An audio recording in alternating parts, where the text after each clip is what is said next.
to Down Your Unders. Down Your Unders.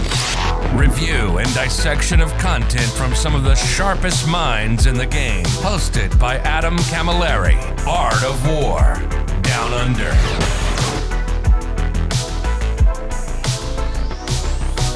Hello, everybody, and welcome to this beautiful episode 181 of the Art of War Down Under podcast. My name, as always, is Adam Camilleri, and I am joined to review my most favoritist, my most secretive, my most unforgiven faction, the Dark Angels Codex Supplement Index 3.3 stitched together, strap them on top of each other, and here we go. Now we've got a picture of what we'll be getting.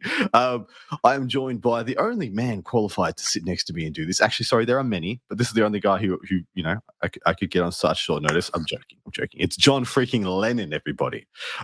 Pretty much the flag holder for many Space Marine players in the world, being the gold standard himself, the boy king. Hello, mate. Welcome to the show. Well, I appreciate the kind intro there. It's good to be here with a fellow member of the Inner Circle, Adam. Is indeed. Now you've been my Inner Circle brother for many a while. We've talked many a list, especially in 10th edition, about what is, what isn't worth taking, and where we're at. Now we have a spicy new codex that's it is giving me some ideas, but also giving me some quandaries. But anyway, regardless of that, this is a two-part podcast. Second part is going to be me and John talking about your beautiful listener questions laid down upon us by our wonderful patrons. And if not, we're just going to be sitting back and probably trying to write the best list we can for each detachment in this codex. Talk about what it can do, what it can't do, what it's going to struggle with, where it's good, where it's bad, and etc. But John, you have plenty to plug also, mate. What's going on with you guys? Absolutely. So if you're on Art of War Down Under and you don't know about Art of War, honestly, credit to Adam.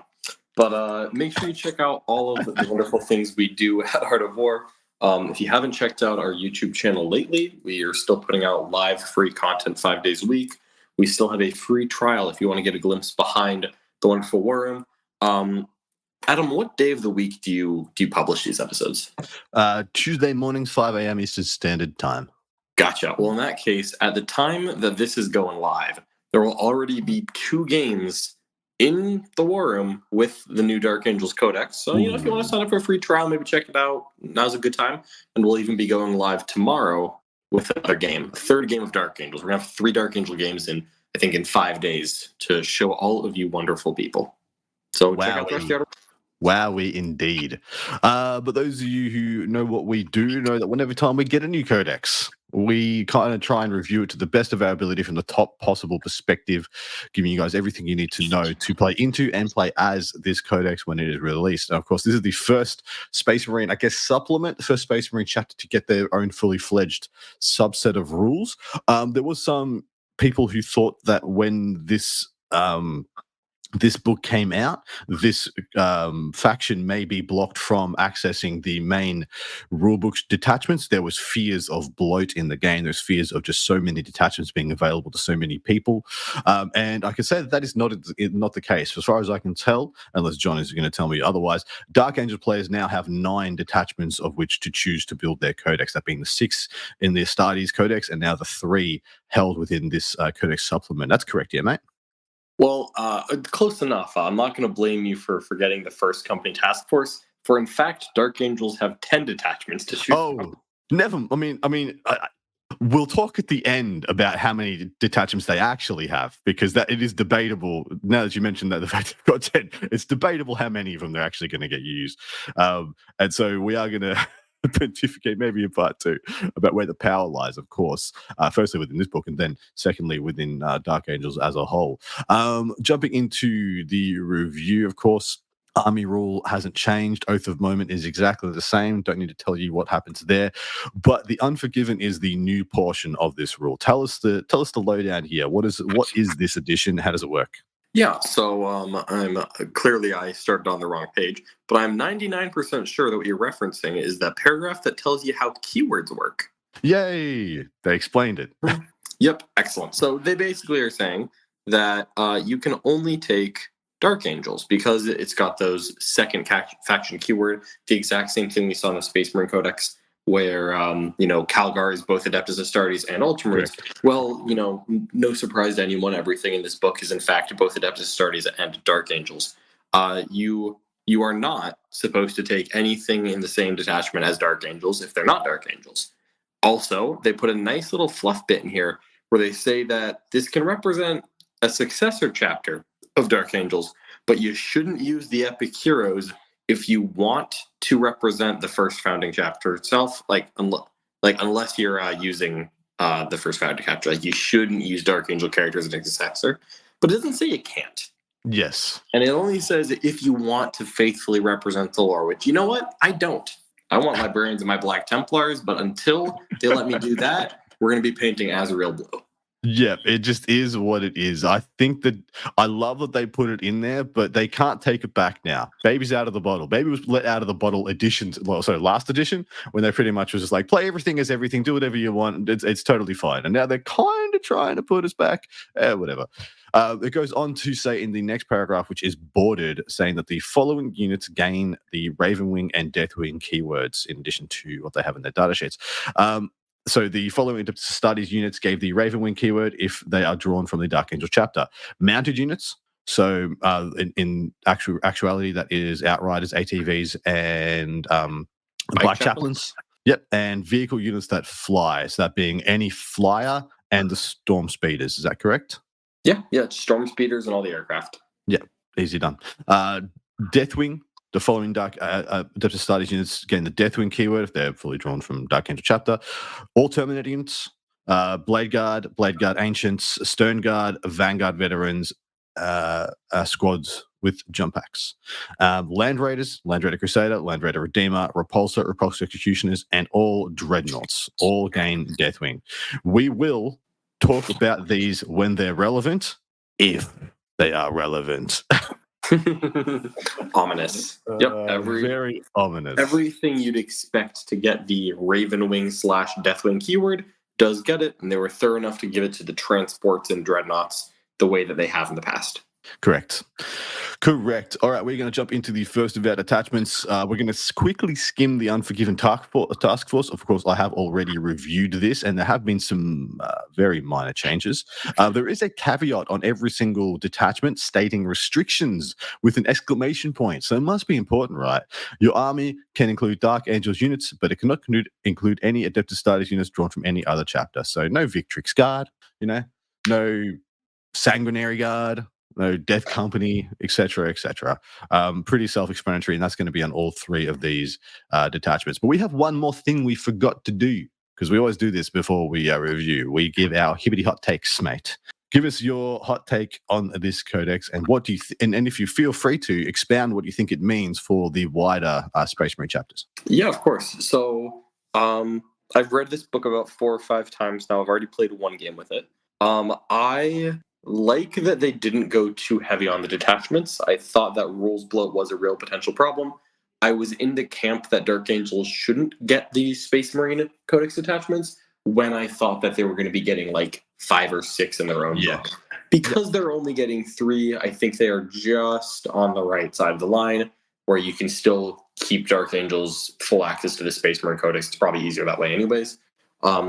Now, unfortunately, there's no way for me to give a take on this without giving some spoilers. We have seen the pattern where a lot of data sheets have gotten slightly worse in the Codex compared to where they were in the Index. And some armies have seen the same thing, notably Oath of Moment. A lot of Tyranid data sheets got mildly worse in ways that didn't matter much unless you're a Terran effect. Dark Angels seem to have gotten a data sheet love tap to a degree that we have not yet seen in 10th edition. Correct. There are very concerning sheets. Yeah. Sorry, go. No, you're good. I got a spam call and had to hang up on it as quick as possible. So no worries. The Dark Angel data sheets have seen some kind of concerning changes, not only in the quantity, but also the quality. And it makes me very worried that at some point Games Workshop thought that the Dark Angel data sheets were too good from where they were in the Index, but were still willing to hit send on the Index, but then thought that they should rein them in later. Yeah, it is. I think bothersome to me and deeply troubling that I believe, definitely from a datasheet point of view, the index was better for us than the Codex, unit choice wise. Unquestionably. It is exactly right. Unquestionable. It's funny. Dark Angels. Unquestionable that I believe datasheet wise, we have lost a lot more than we have gained. In fact, if you look at what we have lost and what has been nerfed, it is a quite decent kick in the pants. And we will unpack what those changes are when we get to them. But, let's hope there's some data sheets that give us some life and give us some love and give us some reasons and exciting things to do with these said data sheets. But yeah, my hot take is I am unfortunately a little disappointed with quite a few of the changes here. There is still some meat on the bone. I'm not going to get, extremely down and all these things because Space Marines is a very deep book. There will be things to play. There will be stuff to enjoy. But the last thing I'll mention is that I do 100% agree with you. I think the fact that they only got 3 detachments, one of those, of course, being their index at detachment, so they literally got 2 new ones, means that I don't believe there's any reason to gatekeep them from the wider Astartes book. I think it's totally just fine. If they got 5, absolutely, shut that down. Like that totally, yeah. I actually had a funny thought, that what they were going to do is give us like the Adeptus Astartes detachments, but the Dark Angels take on them. So it'd be a Stormlands detachment, but it's the Ravenwing take on the Stormlands. So here's like 2 of the vanilla strats out, 2 Ravenwing strats in there, maybe change 1 or 2 of the enhancements, and off we go. I actually would not have been surprised if that is how we did. Like the Dark Angels one just being a bit of a retweaked first company task force, stuff like that. So I'm quite happy that we've got completely rewritten brand new ones, because I had a little bit of concern that they might have just done a lazy little, here's a little reskin. And that was why we had 6 or 7, whatever they were in the main book. But happy that's not the case. All right, mate. Unforgiven Task Force. We've already reviewed it on this show, so feel free to give us the TLDR on what has actually changed and how you feel about it. 100%. So without reading everything in the Unforgiven Task Force, I'll just emphasize that the detachment rule is when you get battle shocked, you go to OC1, and a lot of the rules in there, the enhancements and 5 of the stratagems are unchanged to the best of my knowledge. I've read it several times side to side, so I'm pretty sure I got it all. And so I still think it's a cool detachment that has a couple of very useful stratagems that are just like good toolbox stuff, like the advance and shoot / ignore cover, assault and ignore cover heavy, and then the fallback, shoot, and charge. There's a couple good stratagems that every detachment would like. There's a lot of rules that hinge a little bit too much on battle shock because sometimes that just doesn't come up. Obviously, it's great when it does, but sometimes it just doesn't. And then we see that the final stratagem has changed significantly. And that's going to be the Unbreakable Lines. That used to be the 1 CP -1 damage when you get charged. It is now 2 command points -1 to wound when you get charged. And I personally see -1 to wound as a small downgrade from -1 damage. I don't think it's a significant downgrade. Sometimes it's better, sometimes it's worse. Anytime you're going to pop -1 damage, a -1 to wound is probably still going to help with something. However, we're very much at a point where 2 CP versus 1 CP makes it an unmistakable downgrade. And also the fact that it is a battle tactic stratagem. So it's going to be it could be made 3. Could be 3. That's the fear. The fear is you're playing a game where it's actually going to be very good, and your opponent's like, Khalid Assassin, it's 3. Enjoy it. It's 3. It's unplayable at 3. So I do. You are correct. -1 damage, -1 to wound. Sometimes one's better than the other. Sometimes they're not. In fact, they kind of trade. I would say, -1 damage is, especially on units that you want to use this on, is generally a little bit better than -1 to wound. But it's still not making or breaking. It's a 2 CP change that I think breaks it for me. At 2 CP, it's very rough pill to swallow, especially when, and I hate to say this, a lot of the units that you wanted to use this on have changed or are no longer with us. So we'll unpack that when we get to it. But the reasons to use this and the places you would have used this have also altered as well. I still think this is a very serviceable detachment. I actually quietly still like a lot of this.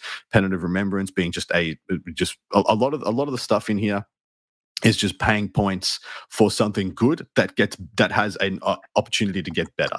Like you said, 1 CP for assault heavy and ignores cover. For 1 CP, it's a very, very good multi-use stratagem. 1 CP for lethal hits. or critical 5s, if battle shocked, all that stuff as well. And 1 CP, which is way better for the going rate for a fallback shoot and charge for 1 CP, I think is very good on the going rate also. So still a very serviceable detachment, not breaking anybody's minds, and it is definitely not going to it has not gotten any better, unfortunately. It's either gotten a little bit worse or stayed the same for a lot of people out there. Is that safe to say, John? Yeah, I think it's perfectly serviceable. I think you hit the nail on the head. It is technically worse because one stratagem got worse than it was before. That stratagem was a large part of the appeal of the detachment, but it wasn't the only appeal. And so, I think it just got a little worse. But you could frankly just, put a captain in the Terminator unit and still just free battle tactic unbreakable lines every time it comes up. There is still things to be done. Agreed. But all right, let's unchanged. Let's get into the first of the 2 new ones. Tell us about the Inner Circle Task Force detachment rule, mate. All right, so the Inner Circle detachment rule is that at the start of your command phase, and that means every command phase, you get to pick 1 objective marker with no limits on where it is, and until the start of your next command phase, that objective marker is your vowed objective marker, which is going to be referenced quite a few times. Each time a Deathwing infantry unit makes an attack that targets a unit within range of their vowed objective marker, add 1 to the wound roll. So basically, every command phase, pick an objective that will synergize with stratagems, but your Deathwing infantry get +1 to wound against that objective marker. And as we know, Deathwing infantry now encompasses anything that was already Deathwing marked, as in Deathwing Terminators, Deathwing Knights, of course, Inner Circle Companions, but also, like I said, Blade Guard, Ancient, Stern Guard, Vanguard Veterans as well. These are the infantry. Now, there is a phenomenal amount of things that are vehicles and walkers and whatnot, but we will get to those if they come up. Is this a good rule? So it's good for what it's good for. As you mentioned, there are, if we lump the different types of Terminators together, there are essentially 5 Deathwing units. Van Vets, Stern Vets, Blade Guard Vets, New Companions, and the box of Terminators. Those are all of the bodyguard units that have the Deathwing rule, and none of those are crazy data sheets that I'm going out of my way to buff. Frankly, this feels like a good rule that only applies to bad units. However, correct.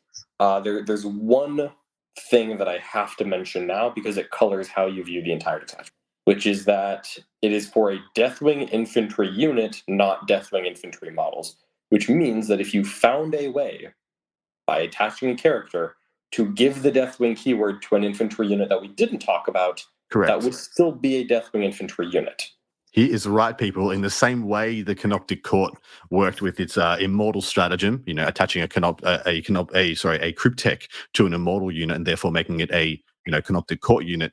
The same can be applied to say, we're referencing Azrael joining some spicy plasma boys. Yeah, that's the main one. I'll point out that Azrael, Ezekiel, and Asmodai, I believe, are the 3 characters who have Deathwing and could join a unit that doesn't have Deathwing. Obviously, Belial does as well, but he's not really giving it to anyone new because he only joins people who are going to get the keyword anyways. Lazarus is also in that category as well. He has Deathwing. Oh, good call. Good point. So we've got 4 different characters who could theoretically give Deathwing to the unit that they join. Exactly right. So there is some wider applications here, and which this is one of the main reasons that this one has me a little bit more excited upon second and third review, because I'm the same with John. I've been poring over this theme because this is my main bay, and really trying to find the source. And when I realized that is the case, it unlocked quite a lot of things in my mind. I was actually really down on this detachment for the longest time when I thought, okay, sick. So we have 5 pretty mediocre units, none of which really shoot that benefit from this. So it's pretty much just looking at this as virtually a combat buff to a bunch of units I wasn't super excited to take anyway. So that felt kind of awkward. What I do love about this is the duality of having this while existing with Oath of Moment. So I have something I can just slap Oath of Moment on anything in your army and also pick an objective that I want to clear as well. And so it's almost like I have this 2 oath thing, these 2 decisions at the start of every command phase, very powerful buffs that they give me if I can make them work. And, if I pick the same thing, if you've got an Imperial Knight on it, now it's going to be rerolls to hit, +1 to wound against it if I pick that, whatever they're standing on. So it is not a insignificant detachment rule, I think is what me and John have decided. But I will let you guys know, we do have, of course, points in the back of this codex. Both John and myself are of the opinion that these points look quite dated. If we were to make any assumptions, they look like they are older than the last balanced data slate, which is not a surprise to anybody at all, that this codex was written more than 3 months ago. Of course it was. But in saying that, that means that when we tell you the points for enhancements and things like and units and stuff like that, take them with a grain of salt, take them with a cherry. We're just going to be throwing them out there because that is what is in the book, but that is not to be taken as gospel. And it's just what it is in the codex. It gives you an indication of where the unit could be now, because more than likely we're going to have different points coming out in the latest balanced data slate in exactly checks watch 2 or 3 weeks. Yeah, it'll be soon enough. This detachment warmed on me once I put together the Azrael and Hellblaster combo. Because frankly, the first 2 times I read this, I didn't really grasp that those characters had Deathwing, because none of them wear Terminator armor, and I'm objectively aware that Azrael is a member of the Deathwing, but it didn't click to me that I was going to give that to Hellblasters. Once I caught that, I warmed on this detachment considerably more, because obviously, as you'd expect, the Deathwing keyword is going to be relevant to some of the stratagems as well, which makes a lot of this feel a little bit better, that you don't just have 5 mediocre data sheets to choose from. You can try to get it somewhere else. Yeah, exactly right. All right, my man, I'm going to have the points open at the back of this. Feel free to give us the first of the enhancements, and I'll hit us with the points. Sweet. Champion of the Deathwing, a Deathwing model only, as all of these are going to be. All their melee weapons gain lethal hits. If they are attacking the vowed objective marker, they score critical hits on 5s. That is 15 points for the privilege. How do you feel about it? 15 points is perfectly fine. It's a little bit of a nombo, because you get good lethals against things that you have a wound benefit against. It's still not bad. Correct. 15 points to me means that it's like, if it was the only cheap enhancement, I might toss it on. But there aren't actually that many Deathwing characters. Deathwing characters is basically Termy Cap, Termy Libby, Termy Chaplain, and Termy Ancient. Yep. And so none of those are like combat beatsticks that I want lethal on. This is fine. This just doesn't excite me in any fashion. Spot on. Eye of the Unseen is up next. Deathwing model only. Each time you target the bearer's unit with a stratagem, roll 1d6, adding 1 if the bearer's unit is within range of your vowed objective marker. On a 5+, you gain a CP, so 4+ if you're on the vowed objective. That will run you 10 points. So quite cheap. Just a 5+ to get it back for 10 points. If you've got 10 points left, nothing else to do with it. Not a bad buy. Yep, I think it's a very good buy if you don't have Azrael. Once you have Azrael, it's if it's there. You might end up doing a different enhancement first, but if I had points and a slot, like obviously 10 points, you just throw it in. Yeah, spot on. Singular Will, which I think is my second favorite. Oh, this is my first favorite. Next one's my first favorite, but yeah, go. That's fair. So Singular Will, Deathwing model only. Each time the bearer's unit piles in or consolidates, models of the unit can move an additional 3 inches. Ooh, it's both, baby. That's where it's big. Because you see this, and sometimes it's the pile-in, sometimes it's the console. This is both. I like this a lot. Both is good. Both makes me very happy. Mm-hmm. I am quite pleased with Singular Will. These big, bulky Terminator bricks, because obviously, yes, you could put this on a Blade Guard Ancient, but we are talking about Terminators when we're thinking most of this. Yeah. I am of the opinion that the best way to deal with Terminators is to tag the very edge of the unit and then watch 2 or 3 Terminators not kill anything. 10 Terminators can kill almost anything. 3 Terminators kills nothing. I don't understand how that math works, but we all know it's true. Yes, it's absolutely true. 100% of the time. So good. I love this. I love this enhancement. It's my favorite of the ones in this detachment, but it's not the only good one. Adam, hit me with Deathwing Assault. So Singular Will is 20 points also. Deathwing Assault is 30 points. So you know it's got to be good.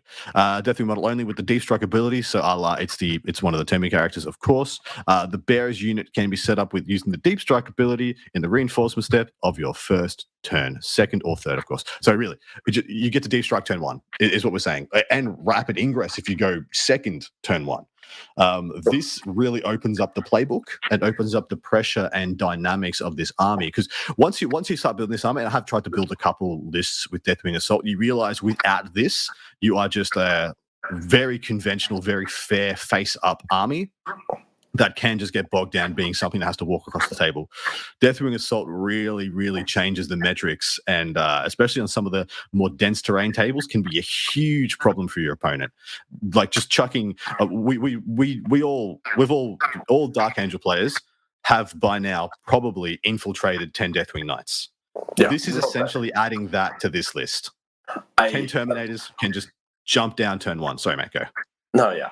Unfortunately, I was trying to sneak a word in. You can't rapid ingress with it because you cannot, because it calls out that it's only in your movement. Oh, of course. Yeah. So it doesn't say you can deep strike one turn earlier. It specifically says good. That's probably for the best, right? It's not going to gotcha some new guy at his first game and the game's over. Yeah, you don't want to be rapid ingressing on top of one, charging bottom of one. That's not great, anyways. I think it's perfectly fine that you can't rapid ingress. I do think this is very good, especially because, as we're going to see later, there are some ways to deep strike better. Both of these enhancements, Singular Will and Deathwing Assault, if I have two Deathwing characters, it is fairly likely I'm going to try to fit both of these. Agreed. If I only have one, we'll make a decision based on where everything lies, but I could Singular Will or Deathwing Assault. Again, so far, like, the detachment rule is very limited, but it's good at what it's good for. Yep. And then both of those enhancements I can really get excited about. Me too. Let's jump into the stratagems, first of which is, of course, Armor of Contempt. Been there, done that, not going to do it to you again. Second up is Martial Mastery. And of course, we will read out when these are battle tactics, of course. So this is 1 CP. It is not a battle tactic. It is in a fight phase. 1 Deathwing infantry from your army that has not been selected to fight this phase. Until the end of the phase, each time a model in your unit makes an attack, reroll a wound roll of a 1. If a unit is within range of your vowed objective marker, you can reroll the wound roll as well. This is another one where it feels like a bit of a nombo, because you're already getting +1 to wound and rerolls to wound. If you're hitting with a Terminator unit, you are wounding everything in the game on 4s. If you've got a power fist, re-rolling 1s that's like at the worst. If you're already without the real 4 rolls to wound. So this is just still pretty good though for 1 CP, mate. What do you think, Adam? So there are things besides Terminators. It's true. It's true. Blade Guard love this. They love it. There's another thing that loves rerolling wounds as well, and it's anyone with devastating wounds. Tell me more. Now, if we could find a Terminator datasheet that had devastating wounds in melee. Oh, really, mate? Does that exist? That would be a big hammer unit. A big hammer unit, you say? Is that a double entendre? Did you sneak an entendre in there, mate? Oh, it's not a double. I love this stratagem. I love it. Reroll 1's doing for 1 CP is like, oh, cool, nice, because sometimes you're just going in and trying to beat up someone. I love me some full rerolls to wound for a command point. And yes, it's only on the objective, but you know what? If your opponent isn't on any objectives, all right, that's okay. It's totally fine. And what's important here is that you know when you're going to use this. You're going to line this up. You're going to have the unit you want to use it on. You're going to have the unit you want to squish on the objective. And you're just going to pick the unit. And then you call, all right, the place just lined up for me. Like the lights on the runway have just opened up for my delivery and then the bonk that happens when you slap down Martial Mastery. So I like it very much because you are absolutely correct. Just a 1 CP reroll 1s to wound and full rerolls to wound lets Blade Guard start killing stuff that they couldn't scratch the paint on before. Like I've had 6 Blade Guard go into a Rhino and do 2 wounds with Oath of Moment on, and I was just like, yeah, it's just one of those things where, like, again, into toughness 10, like, right, look like an Armiger. Current Blade Guard walk in at your wound on 6s, you get 16% wounds. If you are hitting the vow target War Dog, pop a CP. You're now wounding 55% of the time. Pretty good. You're wounding more than 3 times as often as a traditional Blade Guard. It's only 1 CP. I love this. I love this one. Yeah. All right, what's the next one? Duty unto Death. This is a classic fight on death. So it's a 1 CP. When your opponent hits you, a Deathwing unit, not infantry. Yay. A Deathwing stratagem that's not infantry that can fight on death on a 4+, add 1 to the roll if you're on the vow target. So it's 4 up fight on death, 3+ if you're on the vow objective. So if you go pick a vow target, you charge onto it, beat someone up, and then you're there. If they charge you, you can fight on death on 3-ups. So John and I went back and forth trying to desperately find something relevant for why they gave Deathwing to all the vehicles and walkers. This is the only one that we have found. This is it. Yep. Hey, that Repulsor Executioner is like 6 attacks at AP 0 damage 1, and it gets to fight on death on a 4-up if you spend SCP. So the only relevant one is a Dread, is either Brutalis or a Redemptor Dread fighting on death on a coin flip. Man, that is a sweaty 3-up. It's a sweat. I'm such a sweaty 3-up. I know you're first. You're first like I'm either absolutely dead or I don't care whatsoever, and you've wasted your command point. Let's find out which. I actually kind of love that. But what annoys me is that this is the only literal, the only thing that does anything with any of the vehicles or walkers they've given Deathwing to. There's four stratagems, six stratagems, 4 enhancements. This is the only one. And it's not even a vehicle and or walker based stratagem. It's actually, we've both found it quite frustrating. Like, what was the point? Apart from fluff reasons, what was the point of doing this? Yeah, I feel like, I don't know. I'm of the opinion that you could have given us a couple of these rules, either some shooting or some non-infantry rules, and it would have been fine. Frankly, I think you could have let Dreadnoughts be +1 to wound against an objective marker, and it would have been okay. Correct. It would totally have been okay. In combat, only totally okay. Absolutely. Yeah. Right, next, we got more strats, though. We do. Relic Teleportarium. This is a very nice one. 1 CP. It is not a battle tactic. Your movement phase is 1 Deathwing unit from your army arriving from Deep Strike this phase.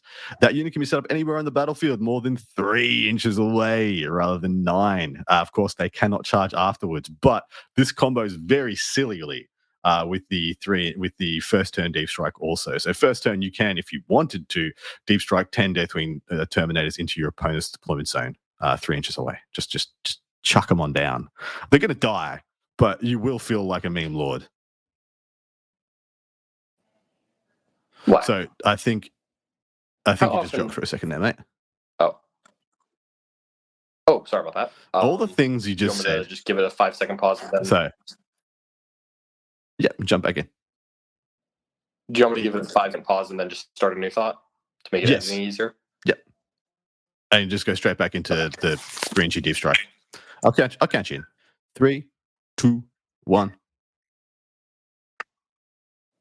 Yeah, so I really like the 3-inch Deep Strike, even though you can't charge after it, obviously, and there aren't that many shooting units. It's very useful for getting things into position early, and I agree, it's great with that turn 1 Deep Strike.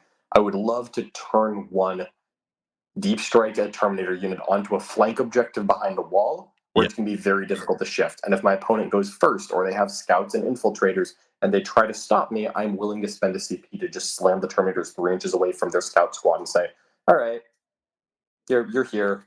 Maybe you even get primary this turn if you screened me out, but you know this is the last time you get this objective.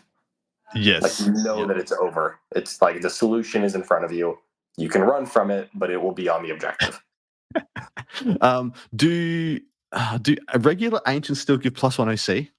They sure do. So you can have a 30 OC bomb of Terminators dropping on your opponent. I think it's 20 OC, right? The Terminators are 1 base.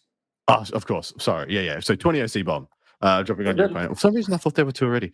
I must be thinking of a unit that is no longer with us. And yes, I absolutely am thinking of a unit that's no longer with us. Yeah.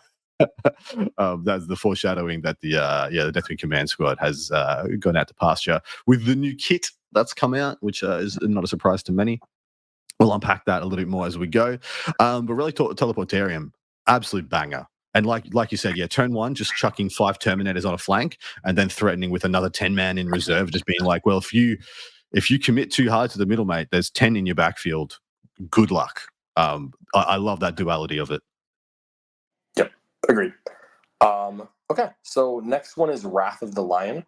This is, we are still not on a battle tactic, but it is a charge phase stratagem after a Deathwing infantry ends a charge move. you pick an enemy unit that you successfully charged, and then you roll 1 dice for every model in your unit. You don't have to be in engagement range with the model, only the unit. Yeah. So Yeah. if 5 Terminators made a charge and 1 made it to engagement range, you would still roll 5 dice. And you're +1 if they're on the Vowed objective, and that's the enemy unit, not you. And every 4+ is immortal. So basically, it's Hammer of Wrath, but the good kind, where it's every model, not the models that made a charge. And it's 3-ups if your opponent's on the bad objective. However, it's to a maximum of 3 mortal wounds. That's the issue. That's my only issue with this. It's already a bit of a it's a bit of a wonky strat. We've got tank shock, we've got grenade. This is another similar stratagem, but I don't know why it's capped at 3. Why isn't it at 6? Why isn't it 5? Why isn't it more than 3? Is my issue.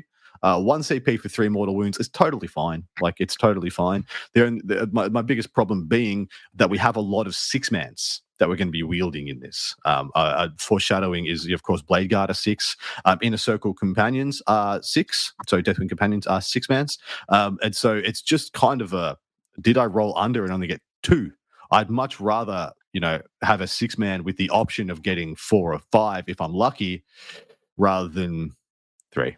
Yeah. Yeah. How do you feel about it? This is perfectly fine because, frankly, if you have a big unit, if you have like a full-size Terminator unit, this is just 1 CP3 mortals. Correct. And if you have like a Blade Guard squad, you're charging objective, it's still fairly likely to do 3 mortals. I would love the upside, and the fact that the upside doesn't exist is disappointing. But frankly, every time I throw a grenade, I am hoping for 3 mortals. That's correct. And so, I am very willing to spend a CP for 3 mortals sometimes. And so having another phase to do that in is actually nice. I love this for cracking the last wound on a transport, killing a couple wounds off a Catan that I already chucked a grenade at, and let's get that thing a little bit lower before I actually hammer it. I like this stratagem. If they didn't have the cap, I would love this stratagem. That's exactly how I feel about it. I feel like I want to feel better about using this strat, and I'm pretty sure I'm still going to use this strat. If you know what I mean? I'm like, yeah, this is already palatable. I wish it was more palatable. That's all I'm saying. Yep. Last one is the only battle tactic. It is Unmatched Fortitude. It is 1 CP. It's in your opponent's shooting phase just after an enemy unit has selected its targets. 1 Deathwing infantry unit from your army that was selected as a target of one or more of those attacks. Until the end of the phase, each time an attack targets your unit, if the strength characteristic of that attack is greater than your unit's toughness, -1 to wound. So this is a 1 CP -1 to wound. It's only in shooting phase. And yeah, it's only if their strength is higher than your toughness. So it isn't like, you're winning on 4s, now you're 5s. It's anything that would have been 3s or 2s is, negged by 1. Is this good? It's fine. It's one of those weird things where, this is a stratagem that I will use, similar to the charged one, but I feel like it could have been better. Really what I'm thinking is this could have been shooting at melee. Agreed. Yeah, I agree. I think there was no reason for this just to be shooting. It would have been fine if it was both. This is, funnily enough, I feel like this was them trying to give us transhuman physiology, but they're try not to make it busted. Yeah, I think this could have been both. It's a battle tactic, which is nice for the captains. And of course, so is Armor of Contempt. So you've got 2 now battle tactics that you can just defensively flex into. I am super okay with this stratagem. It is not crazy. It's good. Yeah, I'm totally fine with it. The Azrael unit, once again, you get your Azrael and 10 Hellblasters. That unit has a 4+ invulnerable save from shooting also. So you try to shoot it, it is -1 to wound, 4+ invuln, shoots back on death. That is almost a tipping point in and of itself of, is it worth it, is it not? Which I quite like. It's another good way. There's so many different defensive strats you can throw on a Deathwing infantry squad at this point. You can go to ground. You can -1 to wound. You can Armor of Contempt. They're all battle tactics. So, if you're really in the mood, you can just throw these out. Exactly right. Cool. I'll use it. It's not the most exciting thing ever, but I'll use it on occasion. All right, that is the end of the Inner Circle Task Force. Give us your overall thoughts, mate. Where are you at with this one? Because I think we both started extremely low on this detachment, and we have clawed a little bit of respectability back. But what are your thoughts, mate? Yeah, it has clawed its way back into I don't mind this detachment. Yeah. This is the one that I played a game with. I enjoyed it a little bit more than I expected. The thing is that there's a lot of stuff in here that's good. I like the detachment ability rule. It a little bit ties your hands into what you take, but it's a Deathwing detachment. You take Deathwing. I'll get over it. Yeah. But it's mostly that it feels like it's missing one thing.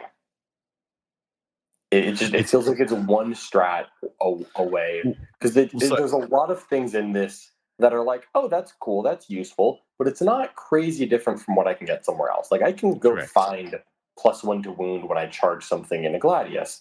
I can find a couple mortals by just throwing a grenade at things. I don't know. I really, the fact that there's no, and I get it, this isn't really the Deathwings thing.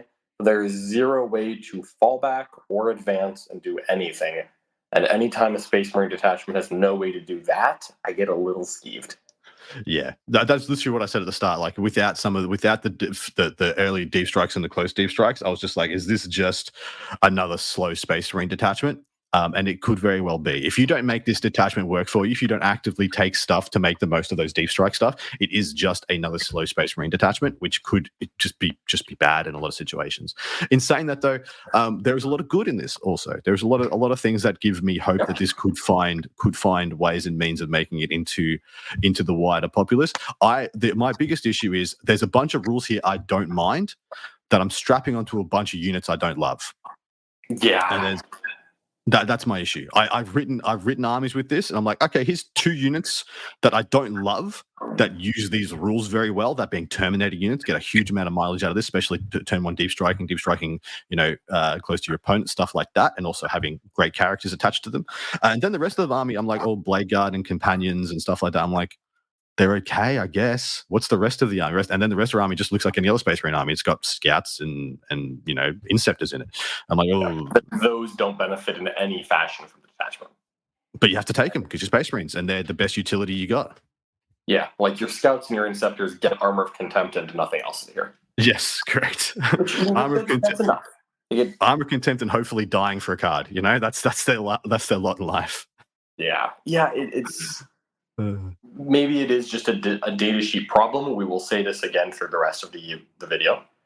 Maybe it's a bit of a data sheet problem, but the rules aren't so crazy that it makes me excited to take units I otherwise thought were bad. That's exactly. It definitely makes some bad units not bad, but it doesn't make any like good units great. Agreed. All right, let us move on down to the company of hunters. This is, of course, our Ravenwing detachment. The detachment rule reads thus, very simply. Adeptus Astartes units from your army are eligible to shoot in a turn in which they advanced or fell back. And the keyword bonus here is Outriders get battle line for absolutely no gain. That doesn't change anything. We're off to a fantastic start. What do you think about the detachment rule? It's not Ravenwing. It's everyone gets it. Every single thing you take gets this rule. It's correct. That's not Ravenwing keyworded. Yeah, and now look, if the Deathwing detachment gave everyone +1 to wound, I'd be on that like white on rice. Dude, if it gave all those vehicles +1 to wound, all the vehicles that they for reasons unknown decided to give Deathwing to, we are totally different detachment. We need to redo the review through a new lens, but that's not the case. Whereas this is an open playbook, for some reason that feels quite good. But how do you feel about advancing and shooting, falling back and shooting as the base? Awesome. It's the better half of Firestorm's rule, and Firestorm's rule is quite good. Fall back and shoot is phenomenal because Space Marine shooting is often short ranged, and there is very little inherent fall. This feels like a great start to me. Excellent. The first of the enhancements is Mastercrafted Weapon. Ravenwing model only. Melee weapons equipped by the bearer have the precision ability. Let's just pump the brakes right now on something. Our beloved Talon Master, may he always rest in peace, has been put out to pasture. I knew this was coming a while ago, and my soul is ready. All 3 of my Talon Masters are ready. They weren't ready. I cried like a baby. But what's the only other character you could put this on? What's the only like Ravenwing character? So there are 2. Let's be fair. There are 2. Oh, true. Yes, there are 2. Sorry. There is the Bike Chaplain, and there is the Ravenwing Command Squad, because the Ravenwing Command Squad, the Correct. champion in it has gained the character keyword. And that unit works a bit differently now. We're going to have to unpack that when we get to it. But Yeah. yes, you're right. There are two things this apply to. But is this a good enhancement? No, it's not. Because neither of those characters are that good in melee. Definitely Nope. not good enough that when I choose to buy them an enhancement, that this is the one I want. Correct. There are other better options, and this is too replaceable by a CP when you need it, because you don't need it often. It's essentially 10 points to never want to pay the CP. And you can just flex and pay the CP. Spending that CP once a game, so it doesn't matter. Correct. What's the next one? The next one is Mounted Strategist. The bearer's unit is eligible to declare a charge in a turn in which it advanced or fell back. So by definition, it will be able to advance and shoot and charge, fall back, shoot, and charge, because of the detachment rule stacking with this enhancement. Correct. Which is yet another reason I don't care about a mastercrafted precision weapon. Absolutely. The reason this bothers me is because this is what Samael brings. This is Samael's whole shtick, is that he lets you do this. And now you just get to buy it. So I'm like, I love Samael so much, but do I need to take him now? Because I can just get what he does for, 30 points. 30 points, and you just strap whatever Samael does to any unit that you like. All right, Master of Maneuver is up next. If the bearer's unit starts the battle in strategic reserve, its points value does not count towards your combined army limit for how many things you can start in reserve. And for the purpose of setting a unit up on the battlefield, treat the battle round as being one higher than it actually is. So very similar to what we have in the Stormlance, but also a very, very good enhancement. 15 points it'll cost you. Yeah, that's awesome. And I believe that the count as arriving a turn earlier does allow you to come in turn one. It does, yeah. And I believe that because this one is not in your movement phase and your reinforcement step, this would allow you to rapid ingress turn one. That is correct, mate. This is essentially the exact same wording as the one in the Stormlance, I believe, and that one definitely lets you rapid ingress turn one. Yeah, so this is spicy. Very spicy. Units that is applicable to, there's literally two of them. It's Outriders, if you ever wanted to do that. I don't know why you would ever want to do that. Or there's Black Knights, and if you're gonna do it, you're gonna do it on that, right? Yeah, and that's not in any way bad. No. Points notwithstanding, because we don't know what they're going to be come the next data slate. The points in the book right now are the old points. They're the points prior to the previous data slate. So the Black Knights have gone down since whatever this was listed as. So I think Black Knights are absolutely on the menu at the current points. All right. What's the last one? The last one is very simple. You get to scout 9 inches. Yep. And I like that. I like it a lot. There's 2 enhancements here that I think are well worth considering, and there's a third that I don't mind at all. The enhancements aren't bad here. I like Scout 9. Dude. That's good on a big Black Knight unit. Black Knights are Correct. a little cheaper than listed, so they're not bad. They're not crazy, but they're not bad. There's so far the detachment rule and the enhancements here. These both seem nice, but these enhancements very much are nice for mounted units. Correct. And which are exactly, like we said, there are 2 units that any of these apply to significantly, that being Outriders and Black Knights. That is it. You can't take a unit of 3 ATVs and put a character in there. You can't you can't put a unit in with a Storm Speeder. There's exactly 2 units these apply to, which is frustrating. But this is so confined. But we're just lucky the Black Knights are possibly a good unit, possibly relevant. In fact, if you are taking this detachment, I am unfortunately of the opinion you are taking a minimum of 1, if not probably 2 units of Black Knights, and then building your army around making those units good. I'm sure the stratagems help a lot. Sure, let's go. First of which is Hunter's Trail. This is not a battle tactic. It is in your command phase, 1 CP. 1 Ravenwing mounted unit from your army that is within range of an objective marker you control. You sticky that objective in your command phase for 1 CP. This was one of the reasons I was like, should I take Outriders? Should I take 1 unit of 3 Outriders and just go run around and sticky stuff in the command phase? And I'm still the answer is still no. Yeah, so there's one silver lining to this stratagem that does not interest me that much. And that is that it is in the command phase. The command phase. Not in yours. Correct. It's not in your opponent's. It's in any command phase. So you could always do the stupid thing where you jet out a bike squad, sticking an objective in their command phase, and then shooting that bike squad to death is no longer Correct. That's However, exactly what I meant about the outrider unit. The min outrider unit, yeah. just a yeet onto the other side of the table to an objective your opponent can't risk, going and getting immediately, and then just being like, lol, killing me with whirlwinds, I don't care, doesn't matter, sticky. Yeah, I think that outriders are not a cheap enough throwaway unit for me to care They're about. not. Exactly right. Same conclusion I came to. They're just not cheap enough. Sorry, continue, mate. No, that's it. That's all. It's a fine stratagem that requires that I have mounted units, a thing I'm not currently enthused about. Yeah. The next one is armor attempt, so we'll ditch that and tell us about Talon Strike. Cool. Talon Strike, still not a battle tactic. 1 CP shooting or fight phase, a Ravenwing mounted unit is +1 to wound against an infantry character or mounted character unit. Yeah, boy. This is not bad. Again, we're going to just ignore the fact that this could apply to the bolt guns of an outrider because I don't care. This is a Black Knight go beat up that infantry character stratagem. So as this applies to the unit, right? So this is an infantry character unit. So what that reads to me is this affects any relevant infantry unit, any relevant mounted unit, because any good unit in the game at the moment has a supporting character. Well, I would politely disagree with that. However, if they have a leader, you just get +1 to win against it if it's an infantry squad. That's a couple of hoops to jump through, which makes the stratagem not amazing. But the nice part is that if it doesn't work, you just don't use it. When it works, which is not going to be uncommon, it's just 1 CP +1 to wound.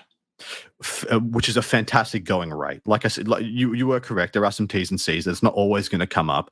But the fact is, if it's worth killing, if it's really worth killing, or what this read to me was, if you are one of my opponent's better units, I can have 1 CP against you. Yeah, it'll be very funny. It'll be very funny into wraiths who have had that one crypt deck give them both infantry and character. Take that. This is a good stratagem. It's not crazy, and again, the way that it practically works, because it is Ravenwing mounted only. Yes, could it be outriders? Sure. Is it? No, it's not up for outriders. No, it's not. It's basically a Black Knight stratagem, which is correct. Not bad.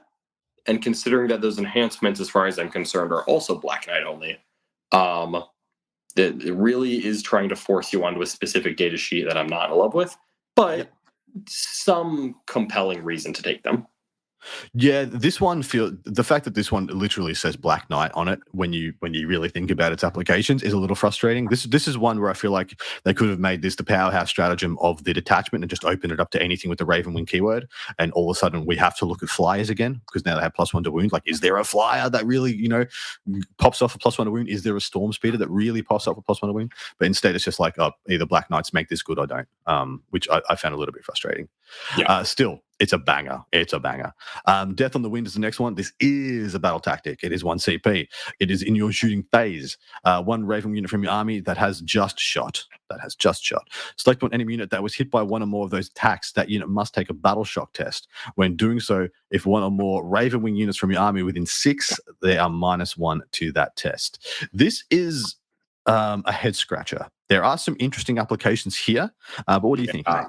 So this is not a bad stratagem in a vacuum. It's correct. 1 CP battle shock test that is often going to be -1 in the shooting phase. Here's the thing, is that it's not going to affect the shooting phase, because if your opponent wanted to pop a stratagem when they get shot, they will pop it when they get shot. So if you're not going to deny them a shooting armor of contempt. What correct. You are going to potentially be denying them is OC at the end of your turn, which could be useful for an occasional secondary or the bottom of turn 5. So that's cute, I guess. And it'll deny them stratagem access potentially in the charge phase and fight phase. So Heroic Intervention and Interrupt are the two biggest ones that come to mind. Or Armor of Contempt, or correct. Like a move or a Custody strat, any of that. Here's the question. In this Ravenwing detachment, which we are taking some Black Knights, and then things that want to advance and shoot. What am I charging? Yeah. What am I charging with? Correct. such a would head be scratcher. Great combined arm stratagem if I had both Deathwing and Ravenwing in the same detachment. Yeah, and that's what it feels like. This doesn't feel like a Ravenwing thing. The death. I read Death on the Wind, and I expected my unit to go faster and do something, and instead it's like, you be scared. Doesn't make sense to me. It's. I feel like Dark Angels actually bitterly needed a data sheet that gives a bonus against Battle Shock. Like, give Asmodee's unit +1 to wound against Battle Shock, or Ezekiel or something. There's a bunch of random make a Battle Shock test on the data sheets of this army. And I was, honestly, y'all have more Battle Shock tests than Chaos Knights do. But it's then true. that's where it stops. Does nothing with them. Yeah. Because all of your detachment Battle Shock stuff is when you're Battle Shocked. That's There's correct. nothing that says I get better against Battle Shock people or Battle Shock people are worse into me. And so it feels like they're setting up a combo that they forgot to put in. Mm-hmm. It really does. This feels like a very awkward stratagem, mostly in the T's and C's. If this was any phase, for some reason, it feels like any phase like a Force of Battle Shock, like in your opponent's phase as well, Force of Battle Shock. This would be a open playbook, cool utility stratagem. The fact that this is so key to the back end of my turn, and it's just going to go away at the start of my opponent's turn if they fail, and if I'm within 6 inches, and if it was relevant, and if I pulled a card and they're on an objective, and it's just so far over the horizon of the terms and conditions I want for this kind of stratagem that maybe once every 6 games, like, it comes up. All right. Yeah. But there's another stratagem. So the only reason, one more thing on Death on the Wind. The only reason I like it is because it's the end of the shooting phase. So if I've tried to shoot something, dead and I haven't killed it, so therefore I won't get a card, like I won't flip an objective and get a card or something, I can then try and shock them afterwards. I can spend 1 CP for another chance to get my card or something that I'm trying to go for, like, Storm Hostile or, whatever it may be. So that's the only reason, the only good thing about the T's and C's that I'll point out, but gives high speed focus. Okay. So in your opponent's shooting phase, after an enemy unit has selected its targets, you get -1 to hit. That's it. Yay. It's for Ravenwing units. So it's not Ravenwing mounted. So thank God we have found a reason for those land speeders to have the Ravenwing keyword. It's so that I can pop half of smoke, and so that I can cause Battle Shock tests. And so this read to me that if I've already used smoke, because smoke is better on a unit that can you pop smoke. Yeah. A lot of the speeders don't actually have smoke. That's correct. So it's not actually terrible, and like sometimes you'll use it, but like I don't know. Maybe it's just because I'm looking at the Stormlance with a -1 to hit and wound, which does not make anyone take those data sheets. Yes. And I'm thinking like, I could have half of the rules, but not even the better half. I don't know. Yeah. It sucks. I mean, what I wanted here was I wanted this to be the 1 CP invuln strat. Like, that's what I wanted it to be desperately. Like, 1 CP getting an invuln on a storm speeder sounds pretty good, and it was very good in previous editions, previous iterations. Or I wanted this to be it's a high speed focus. I wanted this to be an auto advance, or just a move more further, like 1 CP. Plus your advance is D3 +3, and you got plus movement or something. You could flat advance and I wouldn't even blink. Yeah, it would be fantastic. But the fact is that this is slower than the Stormlance, straight up, because they have that stratagem, and plus they advance and charge. Not that you want to be charging with a lot of this stuff anyway, but it makes it just. Yeah, the fact is you're going to have to use this strat, because it's probably, once you've used Armor of Contempt somewhere, this is probably the next best defensive thing you've got that you have for the units that you've taken. And I suppose it's fine. I guess it's fine. Easy. All right. Last one. This is a battle tactic also. So, that matters. Yeah, so rapid reappraisal is at the end of your opponent's fight phase, you can put 1 Ravenwing unit, not within engagement range, back into strategic reserves. So this is not mounted limited. It's anything Ravenwing. That's correct. So you could use it on like a Storm Raven, or you could use it on a speeder or a Black Knight squad.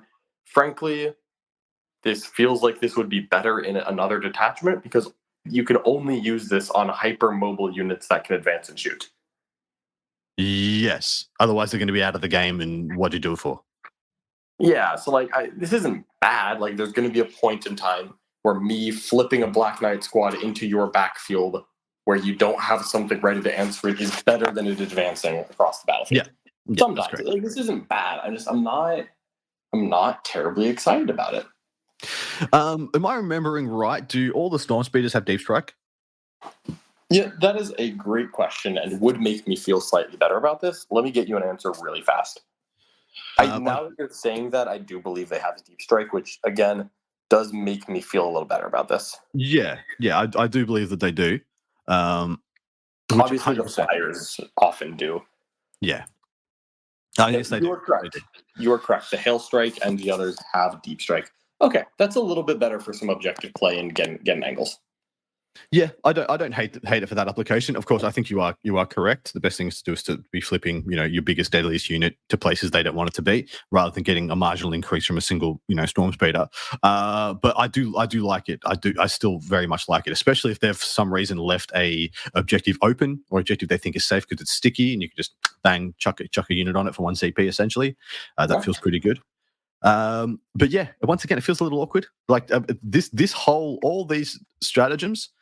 I'm very whelmed by these stratagems. None of them really grab me. Sticky objectives very good. Plus a conditional +1 to wound that is still going to be applicable, I think, more often than not. The next 3 are just kind of, what are you doing here? I wish you were better. The entire roster feels like it's second string. Like there's no starting players here. Yeah, that's correct. And it's so confined by how few units these rules are actually applicable to in most cases. And yet I still like this detachment more than I like the previous one, mostly because I just don't want to play slow Marines. And I'm a Ravenwing boy through and through. What do you think, mate? What do you think about the overall application of the company hunters? Are we going to see it on the table? And how does it hold up versus contemporaries? As contemporaries would be, I guess, the Vanguard and the Stormlands would be the 2 ones that I suppose you could compare it to. I mean, you know how I'm going to compare this to the Vanguard, which is not. It cannot be compared to the Vanguard. It doesn't hold any water there. But okay, for the Stormlands. To me, this reads like a mildly worse Stormlands, and that is not a good place to be. I agree. I do agree. Just as limited in its application. I think that the Stormlands situational stuff is slightly better than the situational stuff here. I think that this is the rules of the stratagems are killers here because they're all mediocre. Because this whole thing is trying to tell you to bring units that I don't want to bring, and if I do, I will get nice buffs. I'll get marginal niche buffs. There's no take Black Knights and we will make them a better Black Knight. Yeah, correct. They're similar to the previous detachment. They're not strapping a jetpack to any unit here. They're not taking you to the. You can't ride any unit to the moon. In fact, they've given fairly mediocre things to your Dark Angel specific units. The only thing I will say in this detachment's favor over the Stormlands' biggest issue, it does not have a single damage increasing option, whereas at least you have Talon Strike here. You have a 1 CP +1 to wound damage increasing stratagem. That is conditional, like you said, but I do believe that is still pretty relevant. Yeah, no, I mean, it's better to have 1 good damage dealing stratagem for Black Knights instead of Lance for Thundercav, I guess. That's fair. I mean, we're talking about playing Dark Angels here, but yeah, correct. Yeah. Yeah. Which one benefits Black Knights more, Lance or +1 to wound? I think I know which one it is. Yeah, it's the +1 to wound, of course, and it's not bad. But the thing that kills me is that I really feel like that Black Knight squad it's at most it's taking you from wounding on 3s to 2s because when you're shooting strength 8 guns, quite frankly, half the time you're wounding on 2s anyways into infantry character units. And then sometimes you wound on 3s, and when you're in that spot, CP +1 to wound with my plasma guns is probably worth it. Yeah, you're correct. Probably. All right, that brings us to the end of the detachments, and I'd love to say that I'm thrilled about any of these detachments, but I'm totally not. I'm a Dark Angels main. I've played Dark Angels pretty absolutely thoroughly for the last 6 years. They've been my main army for 5 of the last 6 years at least.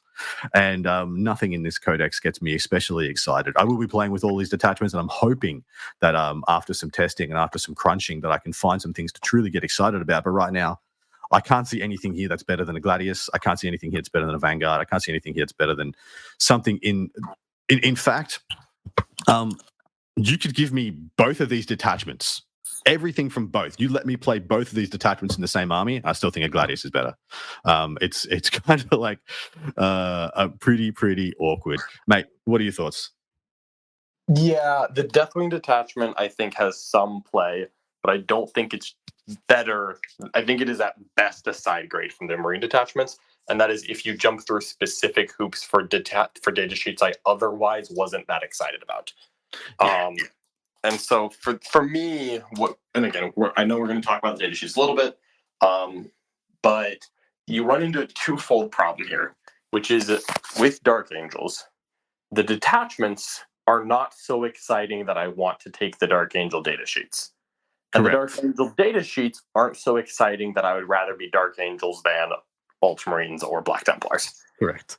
And you run into a real problem where there's a lot of stuff that is nice while you're there.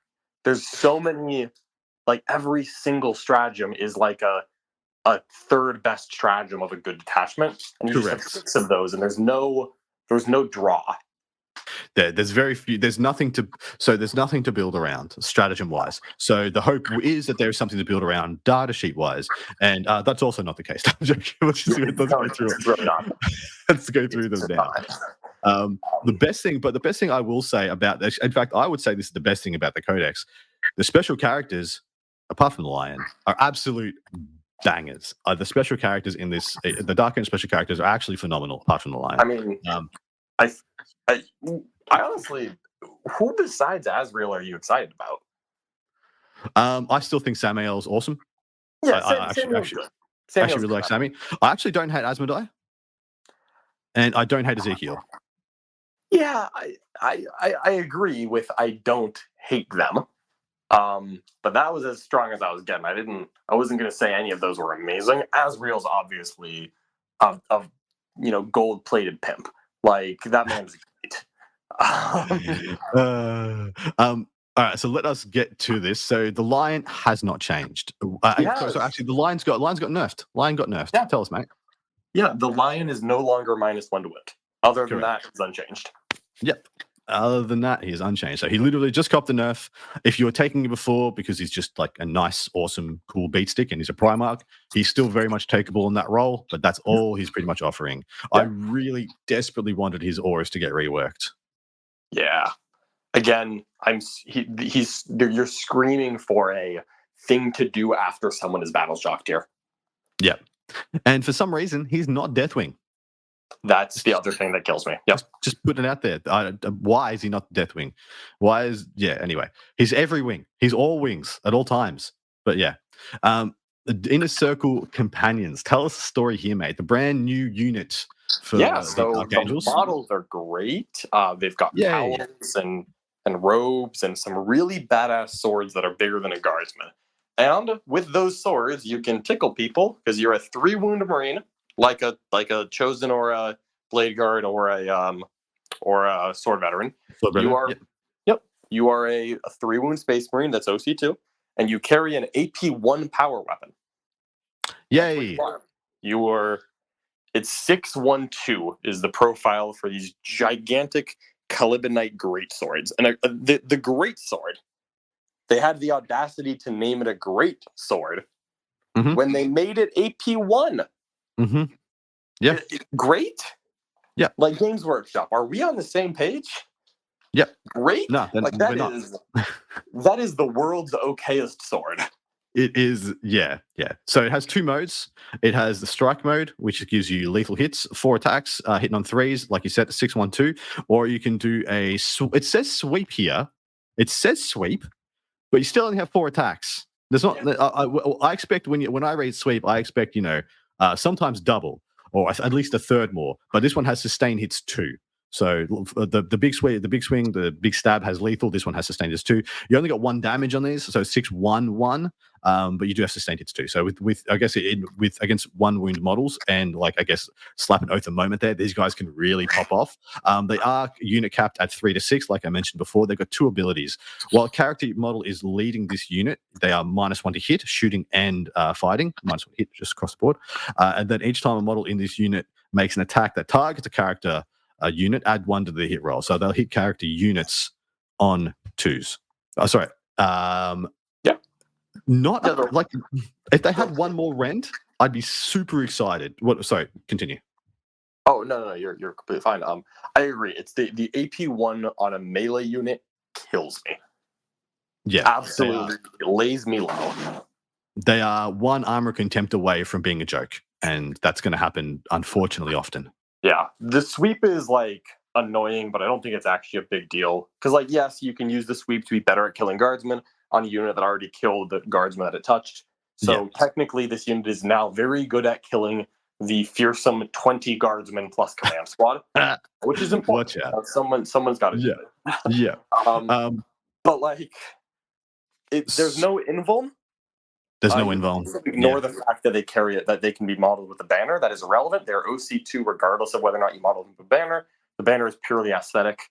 They're an OC2 unit that could be modeled with a banner. The banner does not have a role on this data sheet. Yes, I do like that they're OC2. That is a little bit of a step up from the contemporaries, as in Blade Guard and Sword Breath, who I believe are both OC1. Yeah, they're both OC1. But at the end of this day, if we are comparing, the most direct comparison for this unit is Blade Guard, because you can't take Sword Brethren in Dark Angels, and Sword Brethren are frankly broken. So the fact that these are worse than Sword Brethren isn't a knock. Almost everything's worse than Sword Brethren. It's not. Blade Guard. Blade Guard are the same defensive stats, also a 4-up invuln. Yes. Offensively, it's no lethal hits, -1 strength, +1 AP, and then you get that nifty reroll 1s to hit or damage rule. Yes. Which I think what this looks like is slightly better combat from Blade Guard, because a strength and a lethal does not make me forgive them for being AP1. Better defense for a Blade Guard. Some cool utility rules on the companions that don't close the gap. Basically, if these are the same points cost as Blade Guard, you'll never see them. Correct. And I will let you guys know, the current rules in the back of this book cannot be correct if Inner Circle companions are ever going to see the table outside of the most fluffiest of fluff games. I'm still going to buy 10. They are phenomenal. I'm still going to buy 10. Doesn't change anything about me having or not having these models. But they are currently priced more than Blade Guard in the back of this book. So me and John are both of the opinion that can't be correct. If these guys are even a decimal point more than Blade Guard, they are untakeable in a comparison. Yeah. They need to be almost probably about 3 points per model cheaper at a minimum to be considered. Yeah, I think so. Blade Guard is currently 90 for 3. I think that 80 per 3 is the moment where I will go reread the companion data sheet to double check. Correct. Yeah, that's exactly right. That's exactly where I'm at as well. All right, quickly tell you about everyone knows what Azrael does. He's fantastic. He's probably the best thing in the book. Actually, no probably about it. He is the best thing in the book. He's an absolute banger. Gives you your CP, gives you sustained hits, and a 4+ invulnerable save on the unit that he joins. Absolute monster. Asmodai has got a glow up. He is much better in combat. He used to be such a joke in combat. He's now have a strike and sweep profile on his attacks. He can either have 5 attacks at 6/2/2. Or 8 attacks at 5/2/1. So he remembers what a power sword is. So his blunt Eagle Crozius, is more AP than a 2-handed, as big as a guardsman, greatsword. Just putting it out there. How it is. They changed his weapon. As far as I can tell, the rest of his data sheet is unchanged. He's still a 4-wound character, which is mildly surprising for a Primaris epic hero. I thought he would just get an extra wound when he crossed the Rubicon. But you know what? He's still fine. As long as he remains cheap, the ability to give leadership 5 and reroll hits and occasionally do some funky battle shocks, it's perfectly fine for a cheap character. And Yeah. he is a Deathwing infantry that you can attach to basically anything you would expect. Yeah, boy. I had an idea that if when I was literally the first time I was going through this, because of course it's funny how this is laid out for us at least. You get the lion, and then you get the inner circle companions, and then the very next new thing I got was Asmodai. And I read Asmodai, I'm like, oh well, okay, if the points are good, Asmodai I know is cheap. Asmodai with companions, they're -1 to hit, then +1 to hit characters. He gives them full rerolls to hit, so you can milk the lethals or the sustained. And I was like, there could be a thing there if these guys are cheap. And then no, we'll have to wait and see in the balanced artist like, because hopefully they are cheap. Because I don't hate that because it is a very, very cheap little combo. But right now it is not there. All right, Belial has not changed yet. He got a glow up, but he is exactly the same as far as I can tell. Yep, new model looks dope. The model is great. The rules are unchanged, which means he's perfectly fine, not crazy. No, he's perfectly fine, not amazing. Ezekiel is much the same also. He still gives +1 attack to melee weapons, which I always thought was quite spicy. And then if he dies, everyone's going to take a battle shock. Well, all your stuff has to take a battle shock because you're like, oh my god, Ezekiel's dead. Everyone get his eyeball. Ezekiel is perfectly good. The important thing here is he can join relevant units now.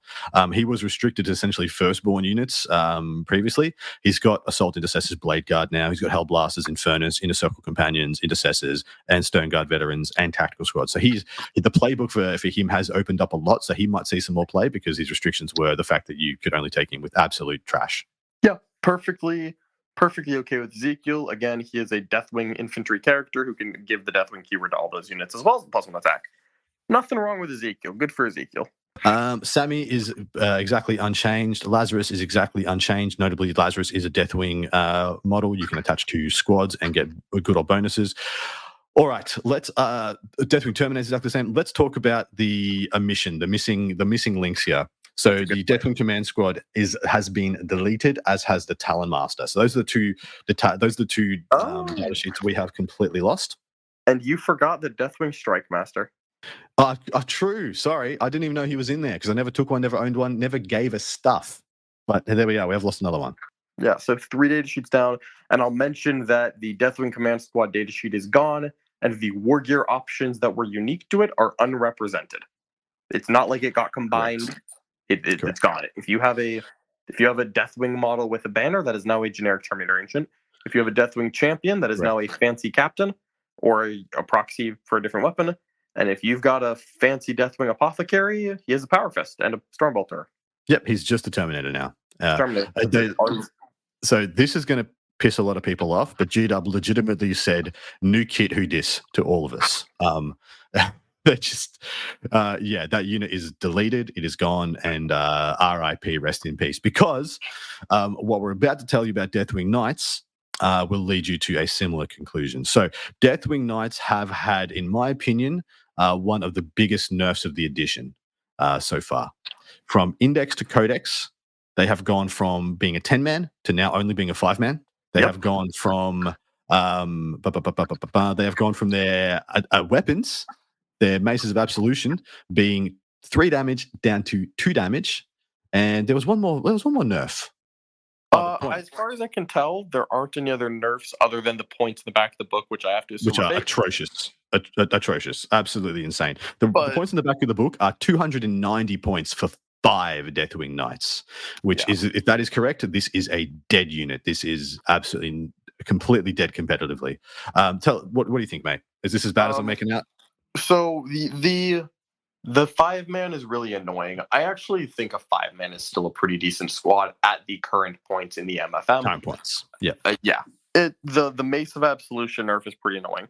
And they gained a Teleport Homer for free, which is cool, but doesn't really do much. The Sergeant weapon got a glow up, which I feel obligated to mention, because that Sergeant weapon, I played one game with this unit, and that Sergeant activated like 5 times, and I felt it.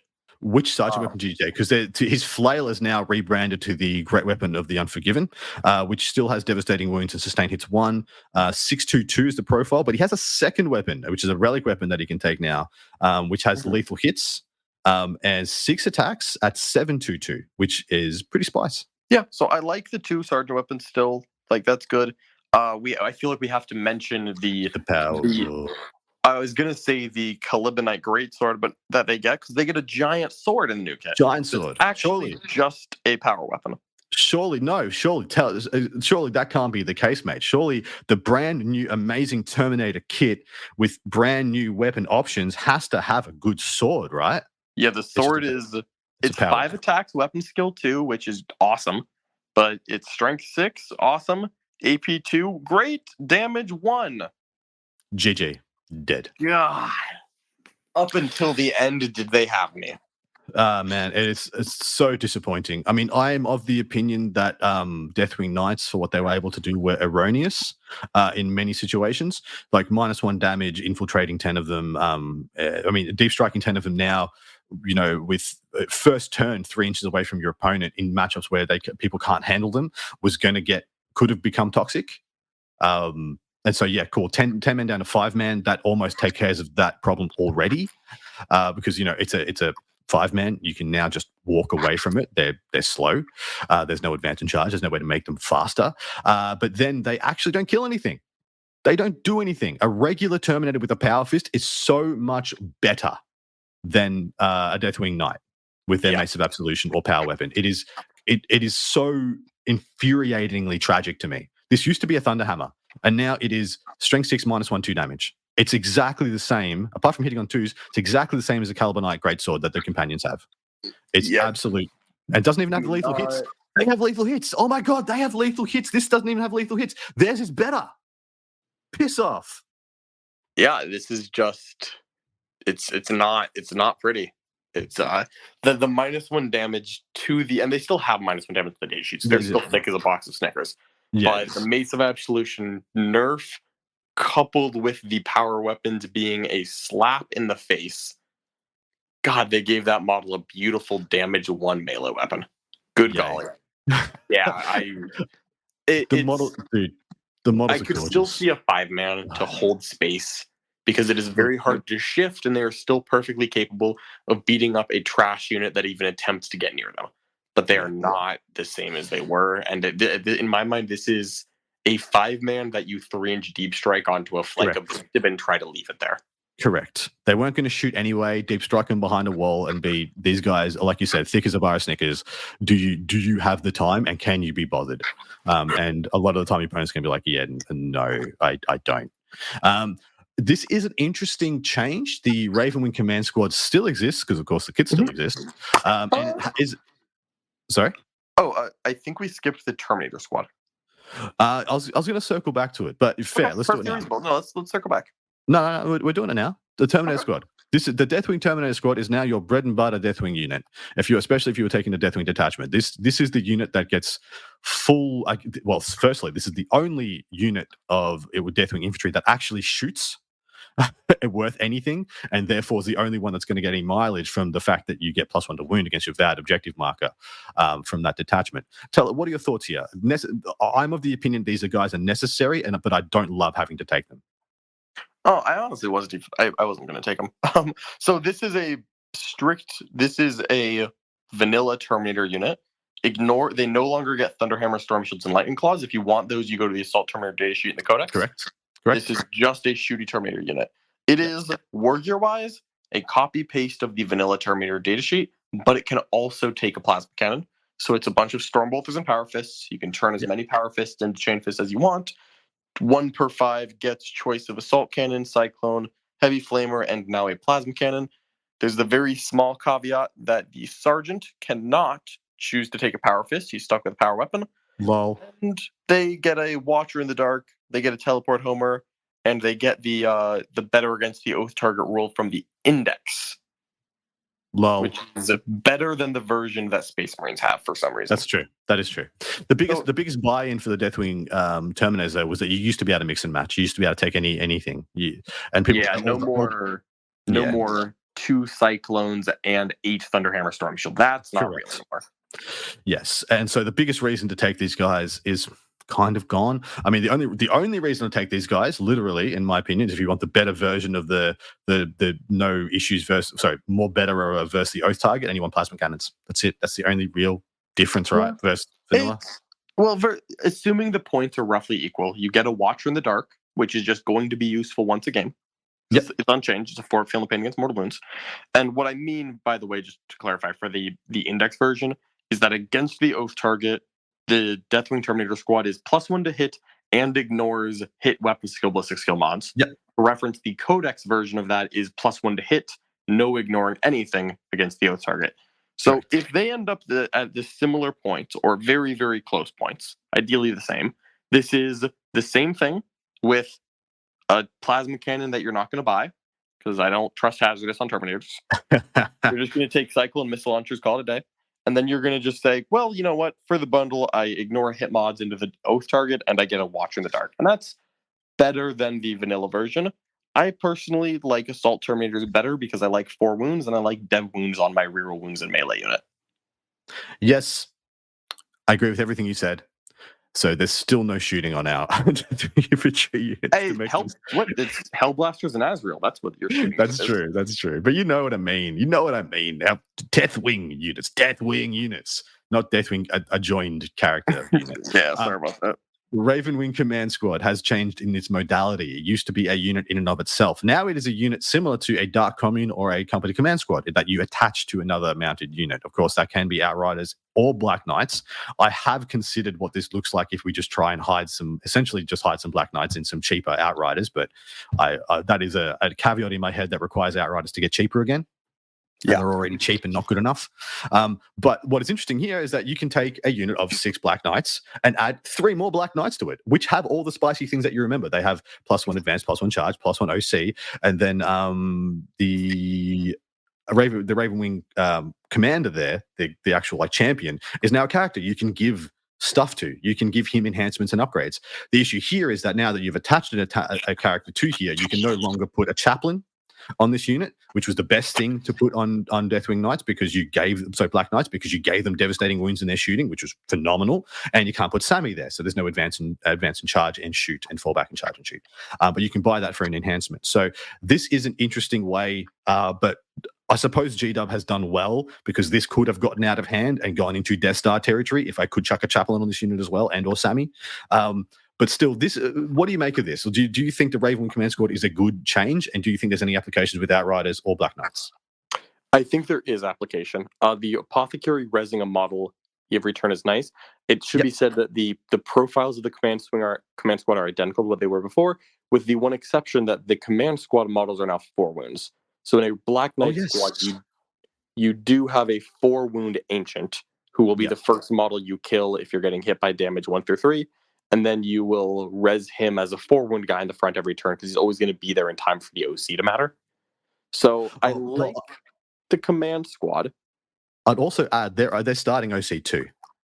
Yeah, Black Knights are as well. So the whole thing is going to go to like OC 27 if you got the max 9 with the Ancient, which is kind of crazy when you think of how fast this unit can go. Yeah, and I think that this is perfectly valid. You get a couple extra plasma guns, you get a couple more of the Black Knight combo weapon, which is not a good combat weapon, but it is the kind of combo weapon that gets better the more of it you have. Correct. Yeah. It's that kind of profile that you can get to a tipping point. I think it's perfectly serviceable. I think if you are going to play Ravenwing, this is a thing you're going to play with. I'm going to be playing with this. I'm going to be trying to see that super unit coming on turn 1, either in the Stormlands or in this detachment or in the Ravenwing detachment and or scouting 9 inches. I don't know which one's better. I'm going to probably try both. Apart from that, I think we have one more unit to talk about that has changed significantly. And then we're going to get out of here. Sounds good. And that last data sheet we need to talk about is the Landspeeder Vengeance, who, for reasons beyond us, has been hit with the nerf bat. What's changed here? So it has received the dreaded double nerf, but one of these has felt more than the other. Its defensive profile is identical. Its profile is identical until you get to that Plasma Storm battery, which is -1 damage to both its profiles. So the non-overcharged version is now damage 1, and it can overcharge to damage 2. Who was it hurting? Who got bad touched by the Vengeance that caused this? Because Vengeance done nothing to nobody. Vengeance was pure and innocent.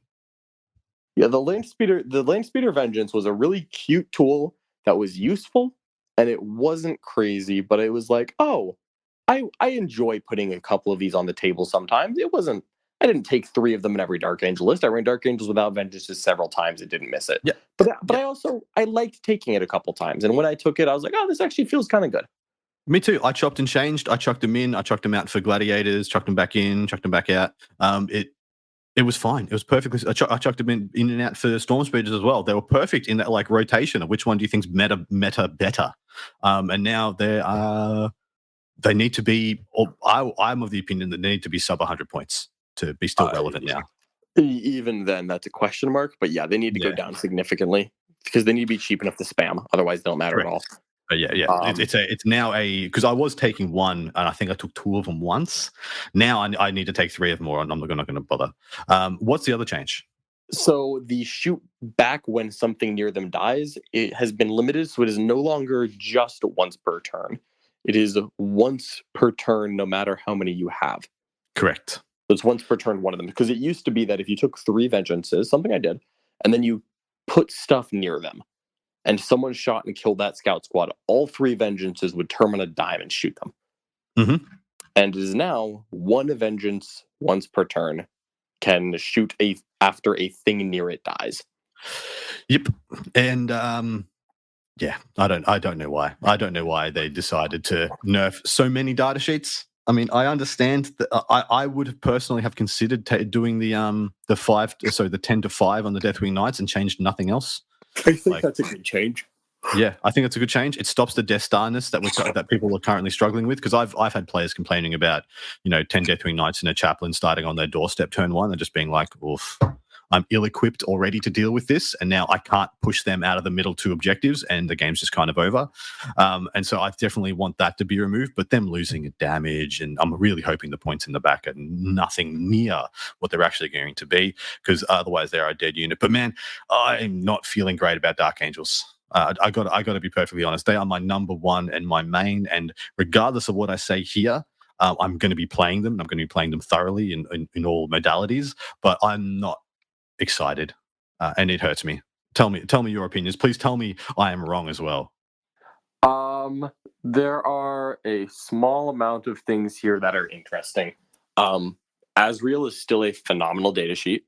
Deathwing Knights, despite the nerf, are still takeable. The rest of these characters are merely cool. The Lion is irrelevant. The detachments, unfortunately, again, I mentioned it before, it's this circle. It's a vicious circle of the detachments aren't so good that you want to take the data sheets that they're built around. Because the other 2 detachments are very specifically built on take the Deathwing stuff, take the Ravenwing stuff. They're very focused. Neither detachment is so good that it's like, oh, you're just going to take these no matter what. And then the data sheets aren't so good that you want to take the detachments. Yeah. It just seems like a straight line of mediocrity, unfortunately. Like, nothing here is a superstar. There is not a single, apart from Asriel. Yeah, Asriel is literally a superstar. But Asriel's a superstar outside of this codex. You just take that data sheet and chuck it in any Space Marines detachment, and he is just an absolute phenomenal option. He doesn't get anything. He doesn't really get anything here. He doesn't get anything extra. He's just good. He's just good that he's a shining beacon of always takeable in a book of conditional and T's and C's and awkwardness. I'm still excited for a couple of plays. I really like the idea of the 9 Blackwing Knights. I think it's going to be. I think it's going to be a. Am I good enough to make that unit worth it? Kind of a proposition, because I have 30 Black Knights, and so therefore I must extract value. But am I good enough to make that unit good and on the table and make it work, then I think it'll be a very good unit. And if I stuff up and it gets blown up after, or it gets traded for literally anything 1-for-1 in the game, it's a horrible unit, and I've done badly by myself. Mate, all right, we're gonna do the thing now. We're gonna rate this thing, get out of here. Out of 10, how happy are you as a Dark Angels player with this codex? 3. Yeah, that's 1 more than I'm going to give it. All right, tell us why though. I mean, do you even need to tell us why? It's not even that I think it's terrible, because I think that the flavor is just missing. There's nothing in the Ravenwing detachment that makes you want to take Ravenwing. The Deathwing detachment successfully does make me want to take Deathwing, but I'm not excited about it. It's the most excited I've been to play Blade Guard in this edition. Yeah, that's in this edition. This is the best way to take Blade Guard I've seen this edition. This edition, correct. Yeah. I do 100% agree. Of course, I'm giving it a 2 out of 10. The fact that the data sheets got, I could go down the list, and I think I could find 8 nerfs in the data sheets, especially if we're counting the 3 that no longer exist. And in exchange, the only data sheet buff, only one, is that Asmodai got a little better in combat. That's it. That's the only one I could find. It's the first time I've had it laid out so plainly, but you're absolutely right. It's I could find. I think I could easily rattle off 8 data sheet nerfs because we didn't even cover all of them. The Dark Talon is limited to 1 bomb per turn for all the Dark Talons. Not a big nerf, but it's not a buff. Yep, I 100% agree. I think there was only one nerf that was warranted, and that was the one we already reeled off for the Deathwing Knights. Apart from that, none of the entire rest of the nerfs feel erroneous. Of course, the deleted squads, it is just a model thing. Like the Deathwing Command Squad is not a model they produce anymore, so they stopped. The Talon Master is not a model they produce anymore, so they stopped. These things really sting. We kind of knew that were going to happen, but now they're happening to us at the same time that we're getting a pretty empty, hollow codex. Where do you think Dark Angels are going to end up now on the competitive lexicon to tier list? Right now, they're like second or third best Space Marine in the game. Arguably equal, second best with Ultramarines. Black Templars being first best. Yeah, I agree. They're right in that Ultramarine tier. I think that Dark Angels' existence, frankly, is you can take that Deathwing detachment if you like Dark Angels and you can make it work. Mm-hmm. If you like Dark Angels, you can make it work. If you are a Space Marine player and you realize that you have written a 1900 point list and you forgot to pick a chapter, you can just chuck Azrael in the list and it's better because Azrael's great. However, beyond that point, if you are playing any Space Marine you want, there is not a lot of a reason to go to Dark Angels. Mm-hmm. Dark Angels gives you some stuff if you are already there. It doesn't give you a lot of reasons to go to Dark Angels from another chapter. Is it tragic to me that I think Unforgiven Task Force is better than the other two, and that it's much more likely to be. It's just such a not Gladius to me. Yeah, exactly right. It's a faux Gladius, but it is well-rounded at a minimum where the other two are pigeonholed. At least is the compromise I make in my head. The Unforgiven Task Force is legitimately well-rounded. It's just well-rounded in a way that's worse than the Gladius, because they've all got that T's and C's of being battle-shocked to get their second level of thing, whereas the Gladius has being in the right doctrine to get your second level of goodness. Whereas the Inner Circle Task Force and the Company of Hunters is all just so. Here's this tiny little selection of units that, if you use perfectly, they can feel as good as other units do being used averagely. I don't think Dark Angels or anything from this codex is going to be seen anywhere. Because the biggest issue was, even when you were taking the Unforgiven Task Force, you still had 10 Deathwing Knights in it a lot of the time. It was still being underpinned by the fact you could take 10 Deathwing Knights as like the core backbone goodness of the army. So I'm not sure where they're at now. I really, really worry that Dark Angels are going to really drop off. Yeah, I think that I've decided that they are still better than Space Wolves. Right, cool, because Space Wolves have exactly one detachment. Cool. So we have a Stormlance, and we have one build that we can do in one detachment. That's as good as what other people can do in the Gladius and etc. Yeah, I unfortunately I feel like this is going to hinge on because of the vicious datasheet detachment circle that we've mentioned.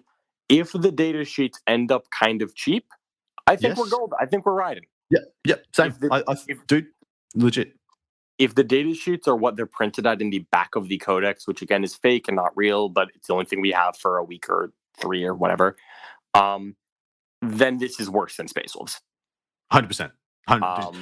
The first thing I did when I got to the end, and I'm looking at the points, I'm like, this codex is dead on arrival if these are the correct points. If these are the correct points, this codex is dead on arrival, borderline unplayable compared to any other Space Marine, anything. And so that's why I've convinced myself, I have Pavloved, I have gaslit myself into being like, these points cannot be true. It's not the case. I agree. I can't have it. I really don't think they are. Not a single codex that we've gotten has had accurate points printed in it. No. So I don't think it's going to start now.